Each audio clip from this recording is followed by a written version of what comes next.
श्री राम समर्थ। नवंबर 4।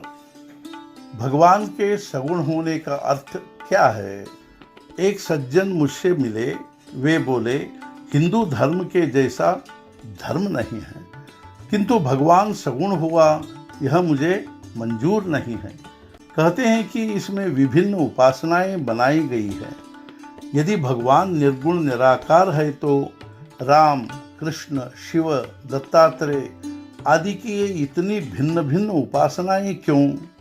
बाद में एक दिन उनके घर आकर एक आदमी ने उनके बारे में पूछा तो हर आदमी ने उनका अलग अलग नाम लिया।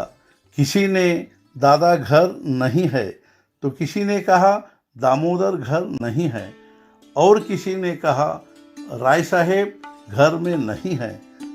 लेकिन इतना अलग अलग होने पर भी मिलने वाला मनुष्य जैसे एक ही है, वैसे ही भगवान के निर्गुण का सगुण में परिवर्तन हुआ है।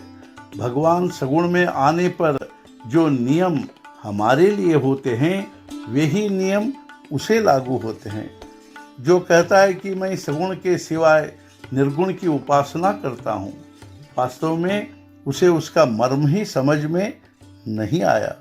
वस्तुतः वह सगुण उपासना ही करते रहता है, पर वह उसे नहीं समझता। हमारे वेद, उपनिषद, ब्रह्मसूत्र और इन ग्रंथों के भाष्यों ने निर्गुण स्वरूप की रूपरेखा ही खींच दी है। संतों ने उसे रंग भर दिया है और भगवान का सुंदर चित्र बना दिया। यही सगुण भक्ति है। सगुणोपासना के सिवाय मोक्ष प्राप्ति नहीं होगी। उपासना का अर्थ है बहुत समीप होना और उपास्य के गुण स्वयं में उतारना। संतवर तुलसीदास जी ने इस प्रकार उपासना की कि वे स्वयं रामस्वरूप बन गए। उनकी रामायण सुनते सुनते मनुष्य लीन हो जाता है। राम रूप बनने के लिए राम की तरह निस्वार्थी बनना चाहिए। राम ने संसार मेरे लिए है ऐसा न कहते हुए मैं संसार के लिए हूँ ऐसा कहा है। यही सच्चा परमार्थ है। एक पत्नी व्रत और सत्य भाषण ये राम के दो प्रमुख गुण थे। अन्य अवतार में भी महत्वपूर्ण बातें हैं, लेकिन सब में गृहस्थों के लिए रामचरित्र अत्यंत आदर्श रूप है। रामचरित्र सबके लिए सदा आदरणीय और अनुकरणीय है। रामचरित्र पढ़ते समय, कहते समय या सुनते समय स्वयं को राम प्रेम में भूल जाना, यह बहुत उच्च अवस्था है। भगवंत की इच्छा होना, इसी में सब मर्म है।